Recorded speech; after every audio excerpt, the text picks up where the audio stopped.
মাঠে বিচরণ করেছি আমাদের ক্ষুধা নিবারণের জন্য।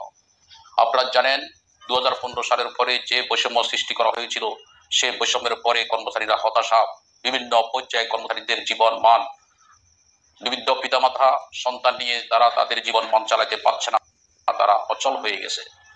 এই মুহূর্তে এই দীর্ঘ আন্দোলন সংগ্রামের পরে বর্তমানে 5ই আগস্টের নতুন বাংলাদেশের অন্তর্বর্তীকালীন সরকারের সময় আমরা আমাদের আন্দোলন সংগ্রামের প্রেক্ষাপটে তারা যাচাই বাছাই করে মহার্ঘ ভাতা কমিটি তারা গঠন করেছে।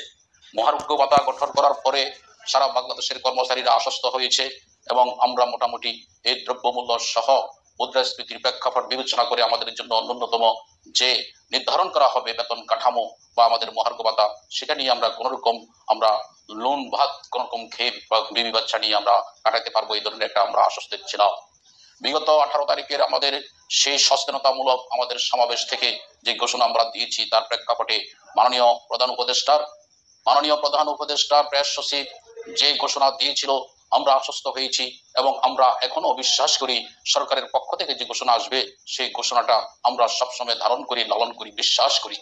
প্রিয় কর্মচারী ভাই বোনেরা, একই সূত্রে জনপ্রশাসনের সিনিয়র সচিব জনাব মুখলেসুর রহমান স্যারের ঘোষণা এবং প্রেস সচিবের ঘোষণা সবকিছু মিলে আমরা আজকে সুদৃঢ়ভাবে বিশ্বাস স্থাপন করতে পেরেছিলাম যে আমাদের দীর্ঘ 13 বছর পরে কর্মচারীরা আমরা এই আন্দোলন সংগ্রামের ফসল আমরা পাচ্ছি।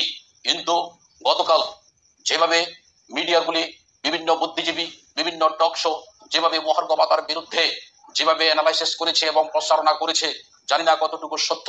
যদি সত্য হয় তাহলে সারা বাংলাদেশের কর্মচারীদের এই মুহূর্তে যাদের বেতনে 10 দিন চলে না, আপনারা জানেন ক্ষুধার্ত বাঘ যখন পেটে ক্ষুধা থাকে তার বাচ্চাকেও ভক্ষণ। অতএব এই কর্মচারীদের 6 সদস্য পরিবার নিয়ে তারা যে ক্ষুধার্ত অবস্থায় আছে, তাদের বেতনে 10 দিন চলে না। অতএব কারণে এই কর্মচারীদেরকে থামিয়ে রাখা কোনো অবস্থাতে সম্ভব নয়।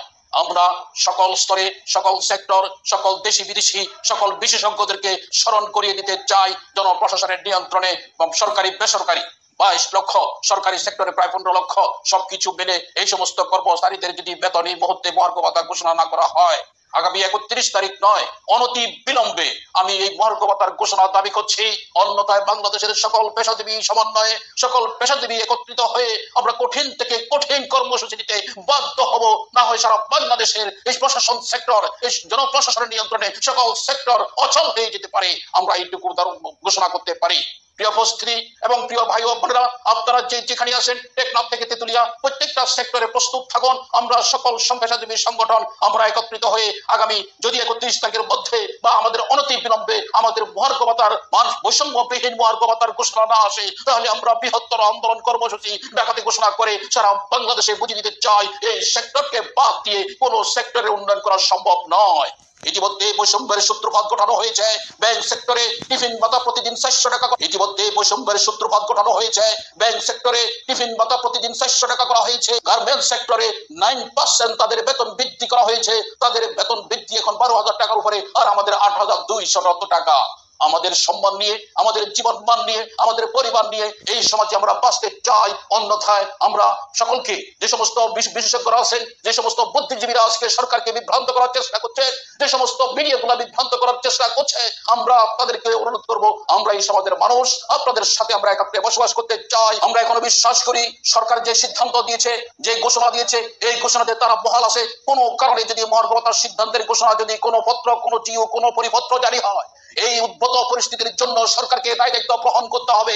একই সাথে আমরা জানাবো মহার্ঘ ভাতা অবশ্যই ঘোষণা করবে বৈষম্যবিহীন, তার সাথে পূর্বের যে 5% মহার্ঘ ভাতার বাইরে থাকবে সেটা মহার্ঘ ভাতা ইনক্লুড হয়ে তাদের বেতনের সাথে যোগ হবে। বিষয়টা সকলে পুঙ্খানুপুঙ্খানুভাবে এই বিষয়টা মাথায় রাখতে হবে। আমরা কোনো অবস্থাতে চাই না আর কোনো বঞ্চিত হওয়ার জন্য, আর কোনো অবস্থাতে আর দেখতে চাই না কর্মচারীরা বঞ্চিত হচ্ছে, বৈষম্য সৃষ্টি হয়েছে, বৈষম্য বৃদ্ধি হচ্ছে। আমরা যদি কোনো উপকারের, আমরা এখনো বিশ্বাস করি কোনো উপকারের যদি এই মহার্ঘ ভাতার যদি বাতিলের কোনো সিদ্ধান্ত এই প্রকাশ হয়, তাহলে উদ্ভূত পরিস্থিতি কি ঘটবে আমরা জানি না। যে উদ্ভূত পরিস্থিতির জন্য সরকারকে যথাযথভাবে দায়ী থাকতে হবে, এই দায় দায়িত্ব সরকারকে বহন করতে হবে। তথায় আমরা সকল পেশাজীবী সংগঠন নিয়ে আমরা আন্দোলন সংগ্রাম নিয়ে মাঠে